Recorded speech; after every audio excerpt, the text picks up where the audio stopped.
सबसे बड़ा विकट समय कोरोना काल रहा और ये कोरोना काल कार्य करने के बहुत बड़े समय को निकल गया। मेरे हिसाब से 6 महीने भी पूरे आपकी नई कार्यकारिणी को नहीं मिली है। महासचिव गजराज सिंह जी राजावत यहाँ बैठे हैं। हम उनसे जानना चाहते हैं कि आप इस 6 महीने में भी आपने बहुत अच्छा काम किया है और जहाँ तक हमारे पास जानकारी है लगभग 25-30 लाख रुपए आप इस 6 महीने के कार्यकाल में लेकर आए हैं। अब जो बचा हुआ 6 महीना है, अब क्योंकि अब कोरोना काल समाप्त हो गया, आपकी प्लानिंग जो अधूरी थी उसे लागू करने का बचा हुआ 6 महीने का समय है। किस प्रकार आने वाले समय में 6 महीने में आप क्या क्या कार्य प्रणाली जो बाकी रही है उसको लागू करें? हमारे जो कोरोना काल से पूर्व चुनाव हुए थे, तो कोरोना काल में चुनाव होते हमने जो शपथ ग्रहण का प्रोग्राम रखा, प्रताप सिंह जी ने हमको 20 लाख रुपए दिए थे अपने एमएलए कोटे से। उससे हमने यहाँ टीन शेड वगैरह लगवाए और उस टाइम कोरोना काल में कार्य नहीं हो पाया, इसलिए 8 लाख रुपए वापस चले गए राज्य सरकार के पास। और हमने वापिस अब मैंने जो पैसे लेके आए, प्रताप जी ने 15 लाख रुपए दिए। जो महिला कॉमन रूम का काम चल रहा है अभी, आरसीसी की अभी प्लास्टर चल रहा है, उसका काम होना है।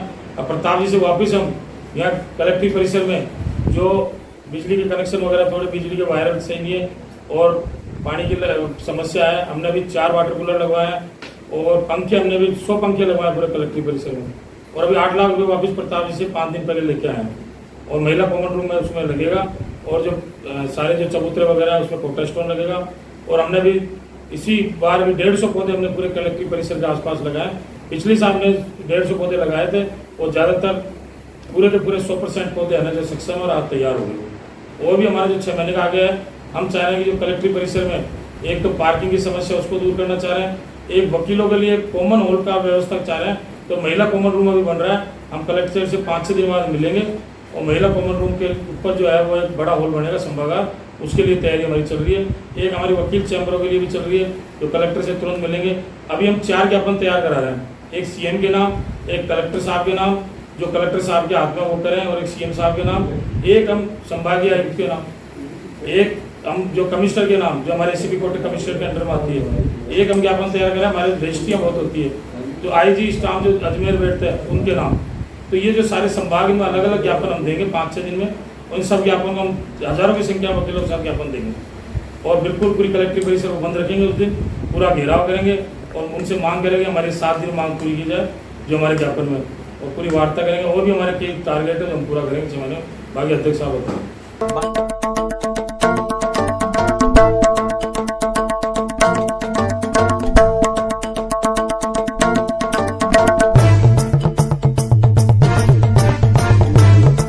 बार को किस तरीके से चलाया जाना चाहिए वो डिस्ट्रिक्ट बार में हमें देखने को मिलता है। निस्संदेह हाईकोर्ट बार एसोसिएशन है, यहाँ सेशन कोर्ट भी है, लेकिन अगर तीनों की कार्यप्रणाली को देखें, तीनों की उपलब्धियों को देखें तो अकेले डॉक्टर सुनील शर्मा सब पर भारी नजर आते हैं। जय हिंद, वंदे मातरम, जय जगत। गांधी टीवी लगातार उन जगहों पर पहुंच रहा है जहां तूफान के बीच में दीपक जलाए गए और उस दीपक को कोरोना काल में भी जलाए रखा गया और लोगों के हित के लिए बड़े कार्य किए गए। गांधी टीवी आज से लगभग 2005 में इस परिसर पर आया था और जब 2005 में हम यहाँ आए तो जो शेड थे उनके ऊपर पंखे नहीं थे और ये छोटा सा, शायद ये उस समय ऑफिस था नहीं, ये ऑफिस जो आज विहंगम दृश्य हम देख रहे हैं वो था नहीं। और जो अधिवक्ताओं को इकट्ठा करके, एकत्रित करके हर वर्ष जो लेकर जाया करते हैं कोर्ट के लिए, आपस में सहभागिता बनाकर आपस में मित्रता बनाकर आगे बढ़ाने की जो योजनाएं होती थी वो नहीं थी। और अधिवक्ताओं की जो इज्जत और मान सम्मान अन्य विभागों में, पुलिस महकमे में जो आज किया जाता है वो भी दूर दूर तक कहीं देखने को नहीं मिला। उसके कर्णधार निस्संदेह डॉक्टर सुनील शर्मा जो आज इस बार के अध्यक्ष हैं वो बैठे हैं और आज जो इस बार के महासचिव गजराज सिंह राजावत जी वो बैठे हैं और बहुत सारे हमारे अधिवक्ता पुराने लोग बैठे हैं और ये जानते हैं कि किस प्रकार एक युवा अधिवक्ता ने लंबे समय से चुनाव नहीं हो रहे बार में इलेक्शन करवाए और इलेक्शन करवाने के बाद वहीं नहीं रुके हुए, वे लगातार आगे बढ़ते रहे और अब तक मेरे हिसाब से 2 करोड़ से भी अधिक रुपया इस बार में लाया गया है। ये छोटी बात नहीं है। एक बार को किस तरीके से चलाया जाना चाहिए वो डिस्ट्रिक्ट बार में हमें देखने को मिलता है। निस्संदेह हाईकोर्ट बार एसोसिएशन है, यहाँ सेशन कोर्ट भी है, लेकिन अगर तीनों की कार्यप्रणाली को देखें, तीनों की उपलब्धियों को देखें तो अकेले डॉक्टर सुनील शर्मा सब पर भारी नजर आते हैं। गांधी टीवी सच को सच की तरह पेश करता है, उसमें कुछ भी अपना नहीं मिलाता है। हमारे पुराने साथी हैं वकील साहब, क्या शुभ नाम है हमारे दर्शकों को? बंशीधर जाट हैं, और जितना मैं जानता हूं तो शुरुआत में डॉक्टर साहब के साथ शुरुआती दिनों में काफी काम किया, तो चुनाव अधिकारी रहे, तो क्या मतलब इनकी बार बार मतलब भारी मतों से जीत होती है? मतलब कोई अंतर 2-4 वोटों का नहीं होता है, लंबा अंतर होता है, क्या कारण? सबसे पहले तो जब डॉक्टर साहब चुनाव लड़े उससे पहले कोई सिस्टम नहीं था, हमारी बात हो गई और इन्होंने आकर के एक सिस्टम लागू किया, वोटर लिस्ट बनाई और उसके बाद में इलेक्शन हुए। और अधिवक्ताओं की जो भी समस्याएं होती हैं जिनकी सीटिंग हाई कोर्ट में है वो भी हमारी यहाँ समस्याएं लेके आते हैं। पहले यहाँ ऐसे बैठते थे कमिश्नर प्रणाली के बाद में डीएसपी डीसीपी, तो डॉक्टर साहब और हमारे जो महासचिव राजावत जी है वो उनकी समस्याओं का निवारण करते हैं, इसलिए एक से एक अधिवक्ता जुड़ते जा रहे हैं। अधिवक्ताओं की लगातार समस्याओं का प्लस जो बेंच है और जो हमारी बार है उनके कभी भी कोई अनबन हो जाती है तो उनका भी तुरंत निस्तारण किया जाता है। एक संगठन में 2 पहिए होते हैं, 2 रथ का 2 पहिया माना जाता है, अध्यक्ष और महासचिव। और हमने डॉक्टर सुनील शर्मा के सफर में वो सफर होता है तो 2 पहिए लगातार एक जैसे चलते हैं, लेकिन कई बार हमने भी देखा कि कुछ ऐसे महासचिव भी समय समय पर आए जिसने इस अध्यक्ष रूपी पहिए का साथ देना बंद कर दिया, और वो कार्यकाल बड़ा कठिन रहा होगा और बड़ा कष्टमय रहा होगा। उस कार्यकाल के बारे में डॉक्टर सुनील शर्मा क्या कहते हैं? हम डॉक्टर साहब के नाम से डॉक्टर साहब की जबानी से जानना चाहते हैं। हमारे बार के जो कार्यकारिणी है वो हमेशा बार के प्रति कृतज्ञ रही है और लगातार वकीलों की भलाई के काम करती है, और कई बार छोटी मोटी बातें हो जाती है तो उन बातों को दरकिनार करके बार की भलाई का काम के अंदर सबसे आगे रहना चाहिए। और हम लोग हमेशा सभी को साथ लेकर चलते हैं कार्यकारिणी में। भलाई से कोई भी गंभीर विषय हो, किसी भी प्रकार का मंथन हो तो बिना कार्यकारिणी के नहीं करते, और यही हमारी आगे बढ़ने का हमारे सबसे बड़ा कारण है। सबसे बड़ा विकट समय कोरोना काल रहा, और ये कोरोना काल कार्य करने के बहुत बड़े समय को निगल गया। मेरे हिसाब से 6 महीने भी पूरे आपकी नई कार्यकारिणी को नहीं मिली है। महासचिव गजराज सिंह जी राजावत यहाँ बैठे हैं, हम उनसे जानना चाहते हैं कि आप इस 6 महीने में भी आपने बहुत अच्छा काम किया है, और जहाँ तक हमारे पास जानकारी है लगभग 25-30 लाख रुपए आप इस 6 महीने के कार्यकाल में लेकर आए हैं। अब जो बचा हुआ 6 महीना है, अब क्योंकि अब कोरोना काल समाप्त हो गया, आपकी प्लानिंग जो अधूरी थी उसे लागू करने का बचा हुआ 6 महीने का समय है, किस प्रकार आने वाले समय में 6 महीने में आप क्या क्या कार्यप्रणाली जो बाकी रही है उसको लागू करें? हमारे जो कोरोना काल से पूर्व चुनाव हुए थे, तो कोरोना काल में चुनाव होते हमने जो शपथ ग्रहण का प्रोग्राम रखा, प्रताप सिंह जी ने हमको 20 लाख रुपए दिए थे अपने एमएलए कोटे से, उससे हमने यहाँ टीन सेट वगैरह लगवाए, और उस टाइम कोरोना काल में कार्य नहीं हो पाया, इसलिए 8 लाख रुपए वापस चले गए राज्य सरकार के पास। और हमने वापस अब मैंने जो पैसे लेके आए, प्रताप जी ने 15 लाख रुपए दिए। जो महिला कॉमन रूम का काम चल रहा है अभी, आरसीसी के लिए अभी प्लास्टर चल रहा है, उसका काम होना है। अब प्रताप जी से वापस हम यहाँ कलेक्ट्रेट परिसर में जो बिजली के कनेक्शन वगैरह, थोड़े बिजली के वायर सही नहीं है और पानी की समस्या है, हमने अभी 4 वाटर कूलर लगवाए, और पंखे हमने अभी 100 पंखे लगवाए पूरे कलेक्ट्रेट परिसर में, और अभी 8 लाख रुपये वापस प्रताप जी से 5 दिन पहले लेके आए हैं। और महिला कॉमन रूम में उसमें लगेगा, और जो सारे जो चबूतरे वगैरह है उसमें कोटा स्टोन लगेगा। और हमने भी इसी बार भी 150 पौधे हमने पूरे कलेक्ट्रेट परिसर के आसपास लगाए। पिछले साल में 150 पौधे लगाए थे, और ज़्यादातर पूरे के पूरे 100% पौधे आने जो सक्षम और आज तैयार हो गए। और भी हमारा जो 6 महीने का आगे है, हम चाह रहे हैं कि जो कलेक्ट्रेट परिसर में एक तो पार्किंग की समस्या उसको दूर करना चाह रहे हैं, एक वकीलों के लिए कॉमन हॉल का व्यवस्था चाह रहे हैं, तो महिला कॉमन रूम अभी बन रहा है, हम कलेक्ट्रेट से 5-6 दिन बाद मिलेंगे, और महिला कॉमन रूम के ऊपर जो है वो एक बड़ा हॉल बनेगा संभागार, उसके लिए तैयारी हमारी चल रही है। एक हमारी वकील चैम्बरों के लिए भी चल रही है, जो कलेक्टर से तुरंत मिलेंगे। अभी हम 4 ज्ञापन तैयार करा रहे हैं, एक सीएम के नाम, एक कलेक्टर साहब के नाम जो कलेक्टर साहब के हाथ में वो करें, और एक सीएम साहब के नाम, एक हम संभागीय आयुक्त के नाम, एक हम जो कमिश्नर के नाम, जो हमारे एसीपी कोर्ट कमिश्नर के अंडर में आती है, एक हम ज्ञापन तैयार करें, हमारी रजिस्ट्रियाँ बहुत होती है, जो आईजी स्टाफ जो अजमेर बैठते हैं उनके नाम। तो ये जो सारे संभाग में अलग अलग ज्ञापन हम देंगे 5-6 दिन में, उन सब ज्ञापन को हम हज़ारों की संख्या में वकीलों के साथ ज्ञापन देंगे और बिल्कुल पूरी कलेक्टिव परिसर को बंद रखेंगे। उस दिन पूरा घेराव करेंगे और उनसे मांग करेंगे हमारी 7 दिन मांग पूरी की जाए जो हमारे ज्ञापन में, और पूरी वार्ता करेंगे। वो भी हमारे एक टारगेट है जो हम पूरा करेंगे 6 महीने। बाकी अध्यक्ष साहब होते हैं। हमारे बीच में एक महिला अधिवक्ता भी बैठी हैं। हम जब आप उपाध्यक्ष भी हैं। अच्छा आप उपाध्यक्ष भी हैं और लंबे समय से हम इनको संघर्षरत देख रहे हैं और डॉक्टर सुनील शर्मा की टीम में अलग अलग समय पर अलग अलग पद पर भी रही है। अनुपमा चतुर्वेदी इनका नाम है। हम इनसे जानना चाहते हैं कि डॉक्टर साहब और गजराज सिंह जी और आप लोग मिलकर, चूंकि अब महिला अधिवक्ताओं की संख्या बढ़ती जा रही है, तो उनकी सुरक्षा के लिए, उनकी सामाजिक सुरक्षा के लिए, उनको मार्गदर्शन के लिए आप क्या क्या काम नए कर रहे हैं? बार एसोसिएशन एक ऐसी एसोसिएशन है जो महिला और पुरुषों को साथ लेकर चलती है और हमारे अध्यक्ष महासचिव ने कभी भी महिला और पुरुषों में कोई अंतर नहीं समझा कि महिला अधिवक्ता है या पुरुष अधिवक्ता है। जो भी महिला अधिवक्ता कोई समस्या लेके यहाँ आती है उसको तुरंत बहुत हल करते हैं। जैसे महिला कॉमन लोगों के बनाने के लिए हम लोगों ने कहा, फिर हमारे साथी कलेक्टर यहाँ गए और आप देखिए आपके सामने रिजल्ट, बहुत अच्छा रिजल्ट भी आया है और सांसद जिससे भी उन्होंने पैसे दिलवाए, कलेक्टर साहब से भी सारी चीज़ें करवाई। तो ये लोग हमारे साथ हमेशा सहयोग करते आए हैं। इसके बाद में सबसे बड़ी उपलब्धि ये है कि यहाँ पर बहुत रेस्पेक्ट तरीके से महिलाओं का बहुत सम्मान किया जाता है और इसीलिए आज ये बार नंबर 1 बार मानी जाती है। यह बार नंबर 1 मानी जाती है। एक और हकीकत मैं आपको बताता हूँ कि जितने भी लोग बैठे हैं यहाँ पर, जब लोग भूखे मर रहे थे कोरोना काल में, तब कोई भूखा न सोने पाए, उस लक्ष्य को साधते हुए, उस नारे को आवाज देते हुए इस एसोसिएशन ने निरंतर पूरे कोरोना काल में रसोई चलाई और सबके घर में जरूरतमंद जो भी भूखा बैठा था उसके घर में बना बनाया खाना पहुंचाया। उस कोरोना काल में अपने जान की परवाह ही किए बगैर डॉक्टर सुनील शर्मा लगातार अपने साथियों के साथ डटे रहे राष्ट्र निर्माण में।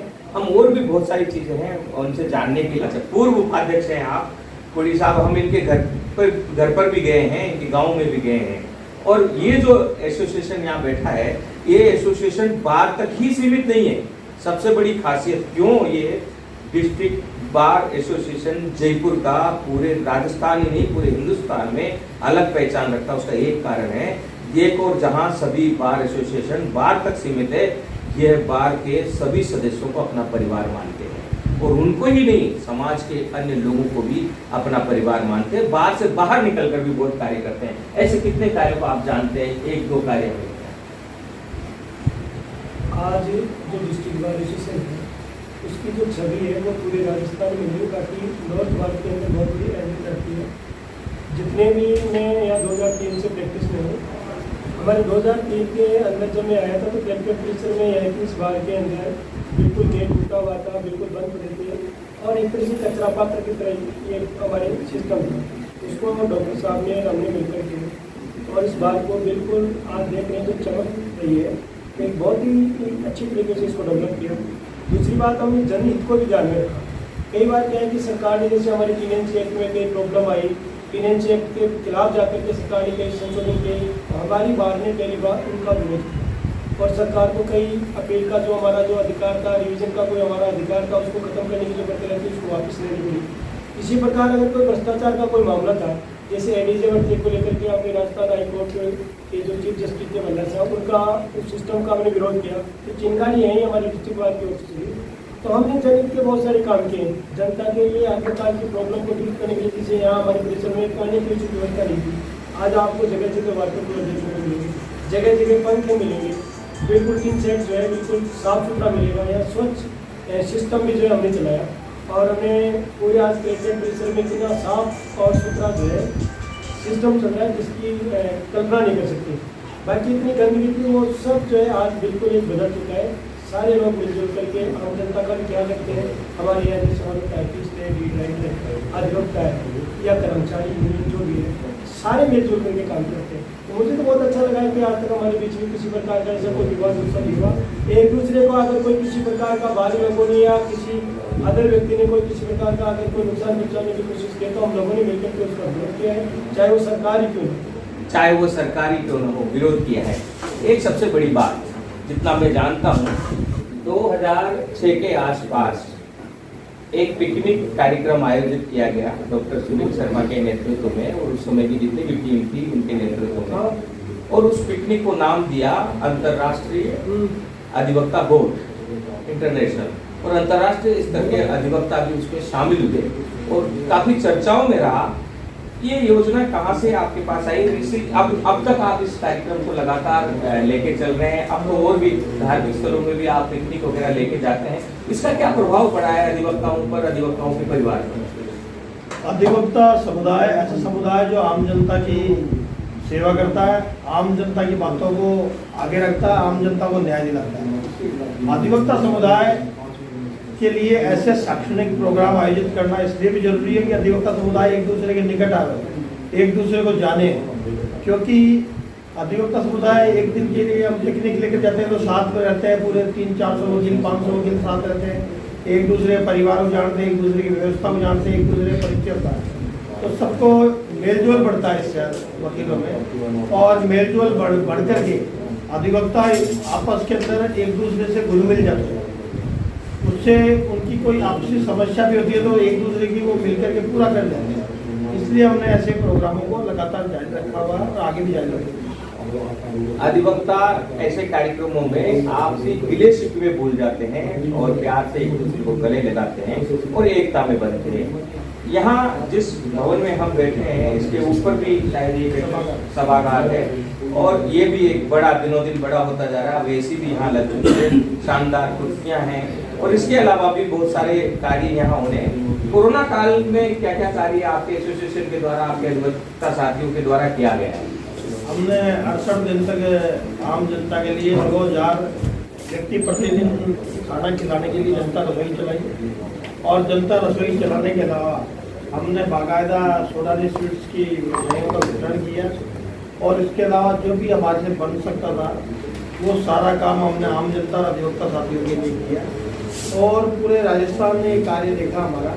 हमने जिस तरीके से आगे बढ़ चढ़ कर कोरोना काल में बिना डरे हुए ये कार्य किया, घर घर पहुँचे हम, किसी व्यक्ति को कोई जरूरत थी तो वो दिया, किसी व्यक्ति को खास सामग्री की जरूरत थी वो दिया, हॉस्पिटल में गए, सबकी सेवा की हमने। लगातार ऐसे कार्य हमने पूरे कोरोना काल में किए, और पूरे कोरोना काल का 1.5-2 साल का टाइम हमने आम जनता के बीच में रह करके निकाला, और आगे भी हम ऐसे कार्य करते रहेंगे। हमने एक लाइब्रेरी बनाई, सुसज्जित लाइब्रेरी, जिसके अंदर हमारी सैकड़ों हजारों किताबें पड़ी हुई है। हमने मिनी सचिवालय में बाकायदा बार के लिए रूम दिया, हमने अभी महिला कॉमन रूम बना रहे हैं, लगातार हमने 3 शेड लगाई, हमने करोड़ों रुपए आम जनता के लिए लेकर आए हैं कि आम जनता को इन पक्षकार निर्वाहों में बैठने का अच्छा अवसर मिलेगा। और टॉयलेट का निर्माण करवा रहे हैं, हमें अभी 20 टॉयलेट बन रहे हैं हमारे अधिवक्ताओं के लिए, आम जनता के लिए 20 टॉयलेट का निर्माण करवा रहे हैं, महिला समुदाय के लिए टॉयलेट का निर्माण करा रहे हैं। वृक्षारोपण प्रोग्राम में हमने पिछले 2 साल में 200 पौधे लगा दिए कलेक्ट्रेट को, देख होंगे आप, बड़े बड़े पौधे लगे हुए हैं, और ऐसे कार्य हम लगातार करवाते जा रहे हैं। हम अभी करणी माता की यात्रा लेकर जा रहे हैं, 2 दिवसीय यात्रा होगी करणी माता की, और ऐसे कार्य हम अभी हम 1 दिन की पिकनिक मना कर आए हैं, नीलकंठ जाकर आए हैं, नारायणी माता जाकर आए हैं। ऐसे कार्य हम लगातार करते रहते हैं। और इसके अलावा हमने कई आंदोलन किए। आमेर आंदोलन में आमेर कोर्ट को 3 दिन तक कलेक्ट्रेट रुकवाया, RAA कोर्ट के लिए 1 महीने तक आंदोलन किया, और सांगानेर कोर्ट को 2 दिन के लिए कलेक्ट्रेट रुकवाया। हमने किसी प्रकार की कलेक्ट्रेट से कोई काम नहीं जाने दिया, इसके लिए हमें किसी प्रकार जाना पड़ा। हम आंदोलन बाकायदा हम 1-1 महीने धरने पर बैठे रहे, हमने पूरा आम जनता को साथ लेकर संघर्ष किया, और लगातार कर रहे हैं, हम पीछे नहीं हटते हैं। किसी भी वक्त किसी भी वकील को कोई जरूरत पड़ती है, हम आधी रात को उसके साथ किसी भी अधिवक्ता को अगर जरूरत पड़ती है तो आधी रात को भी इनका एसोसिएशन संगठन डॉक्टर सुनील शर्मा और गजराज सिंह राजा जो महासचिव ये लोग साथ रहते हैं। और ये हमने देखा भी कई बार रात को 2 बजे भी जब मीडिया के रूप में हम थाने में होते हैं, तब किसी अधिवक्ता की दिक्कत को हल करने के लिए, किसी समस्या को सुलझाने के लिए ये एसोसिएशन और अध्यक्ष और महासचिव और इनके लोग उस थाने में आते हैं। यहाँ एक और अधिवक्ता हमारे साथ बैठे हैं। आपसे हम जानना चाहते हैं, 3 एसोसिएशन आप अपने मन से रैंक दीजिए और रैंक क्यों दे रहे हैं? 1, 2, 3 आप अपने मैं advocate Manish Sharma, executive member of Lok Sabha. मैं ये कहना चाहूँगा, जो आपने मेरे से सवाल किया है, बहुत सही सवाल किया है। नो डाउट, ऑब्वियसली मैं फर्स्ट राइट इसी बार को दूंगा, क्योंकि इस बार का एक मेन बात मुझे बहुत अच्छी लगती है, कुशल नेतृत्व। यहाँ के अध्यक्ष और जनरल सेक्रेटरी ये दोनों बहुत ही कुशाग्र बुद्धि और कुशल नेतृत्व के हैं। किसी भी टीम को अगर आगे बढ़ना है, इसके लिए कुशल नेतृत्व की बहुत ही अति आवश्यकता होती है। यदि टीम लीडर अगर सही नहीं होगा तो फॉलोअर कभी भी कुछ नहीं कर सकते, और यही इनकी सबसे खास बात है कि ये छोटे से छोटे टीम फॉलोअर को भी साथ लेकर चलते हैं। इसी वजह से ये जो आपको इतनी उपलब्धियाँ गिनाई, वृक्षारोपण प्रोग्राम, कल्चरल प्रोग्राम में कहीं भी ले जाना, घूमने के लिए ले जाना, ट्यून करना, माइथोलॉजी में ट्यून करवाना, और समय समय पर जब भी अगर आम जनता के लिए, नॉट ओनली एडवोकेट्स, आम जनता के लिए भी कभी इनको जनता को किसी भी मदद की आवश्यकता हुई है तो हमारे अध्यक्ष साहब और महासचिव साहब दोनों अनवरत उसके लिए प्रयासरत रहे हैं और उसको न्याय दिला के भी। इसीलिए मैं ये चाहूँगा कि फर्स्ट टीम लीडर हमारे जो है अध्यक्ष साहब और तीनों एसोसिएशन में नंबर 1 रैंक इन्होंने इसी बार एसोसिएशन को दिया है, the district advocates bar association, तीनों में, हाई कोर्ट और सेशन कोर्ट। और सबसे अधिक अधिवक्ता भी यहीं से जुड़े हुए हैं, सबसे अधिक कार्य भी यहीं से होते हैं। अधिवक्ताओं की समस्याओं को अगर तुरंत प्रभाव से निराकरण होना है तो अधिकतर लोग यहाँ पहले पहुँचते हैं। यहाँ मैं महासचिव जी से एक बात पूछना चाहता हूँ, गिरिराज सिंह जी से, तो आप क्या मानते हैं कि कौन कौन सी ऐसी उपलब्धियाँ आप गिनाना चाहेंगे अब तक, यानी हम ज़्यादा पुराना नहीं, 2005 से लेके 2022 तक क्या क्या उपलब्धियाँ आप लोगों की रही?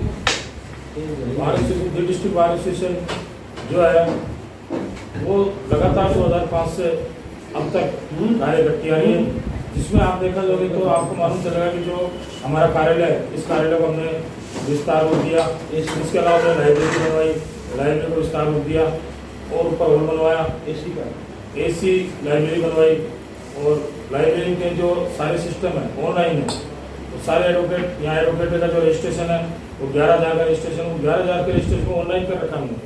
कोई भी ऑनलाइन देख सकता है, रजिस्ट्रेशन नंबर से नाम डाल के किसी भी एडवोकेट का एड्रेस, मोबाइल नंबर सारा हमने सेटअप कर रखा है। मिनी सचिवालय हमारा कार्यालय है, उसको हमने सेटअप कर रखा है। इस तरीके से वकील हित में जहाँ भी जैसे काम पड़ता है, चाहे वो जनता के हित में काम हो, हमने लगातार कई बार आंदोलन करे। 57 दिन का सबसे बड़ा आंदोलन हमारा आमिर आंदोलन रहा है। RAA कोर्ट हमारी दूसरी चली गई थी, उस RAA कोर्ट को हमने रोका है, जो 30 दिन लगातार कार्य करके रोका है। राजस्थान सरकार से लगातार फंड लाते हैं, MLA MP कोटे से, और विस्तार पूर्वक कार्य कराते हैं। अभी जो हमने और भी फंड आया हुआ हमारे पास, उसका भी कार्य कराएंगे। और लगातार जो हमारा मेन प्रयास जो रहेगा कि अधिवक्ताओं को और आम जनता को या कलेक्टिव परिसर में साफ सुथरा अच्छा वातावरण मिले, हरियाली मिले, पेड़ पौधे मिले, और उनको लगे गर्मी में भी है ना जो सारी सुविधा उपलब्ध हो। वाटर कूलर हर साल हम 3-4 वाटर कूलर नहीं लगवाते हैं भामाशाहों के द्वारा, उन भामाशाहों का हम सम्मान करते हैं। और थोड़ा कोर्ट से हटके भी हम प्रोग्राम करते हैं, जैसे धार्मिक यात्राएं करना, पिकनिक का आयोजन करना। इस तरह का हमारा प्रयास रहता है कि एडवोकेट कम से कम साल में 2 बार बाहर जाए, और जिस हिसाब से हम पूरा प्रयास करते हैं। यह कार्यक्रम राजस्थान के मुख्यमंत्री अशोक गहलोत लगातार देखते हैं, और इस कार्यक्रम की जो सबसे बड़ी शान है वो मुख्यमंत्री से सीधे संवाद है।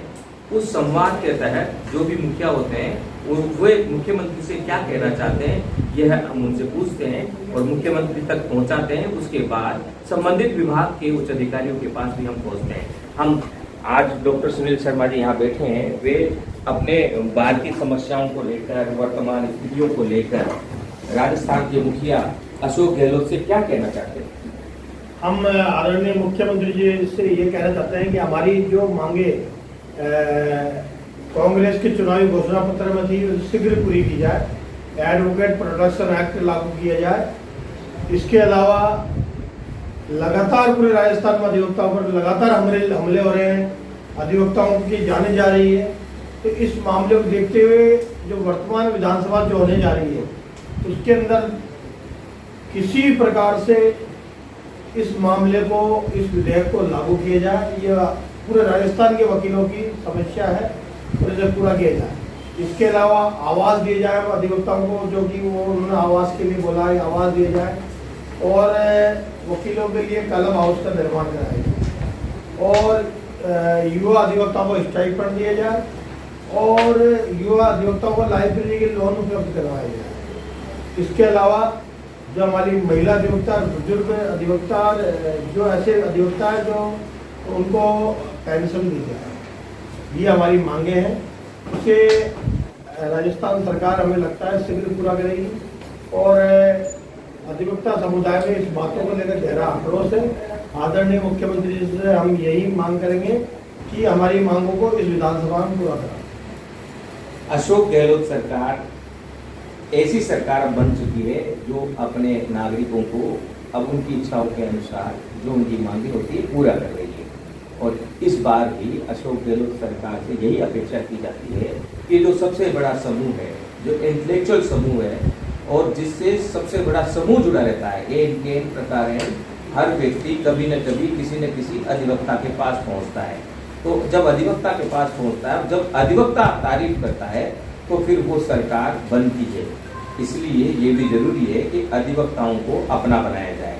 आज अशोक गहलोत के पास समय कम है लेकिन मौके बहुत अच्छे हैं और उन्हीं मौकों में एक मौका आपके पास अधिवक्ता संगठन के जो अध्यक्ष हैं डॉक्टर सुनील शर्मा और जो महासचिव है गजराज सिंह जी और जो उपाध्यक्ष हैं अनुपमा चतुर्वेदी जी, ये लोग आपको पेश कर रहे हैं। हम अशोक गहलोत से निवेदन कर रहे हैं, आपकी सरकार बने न बने लेकिन जाते जाते कम से कम अधिवक्ताओं की इस पीड़ा का हल जरूर आप करके जाएं।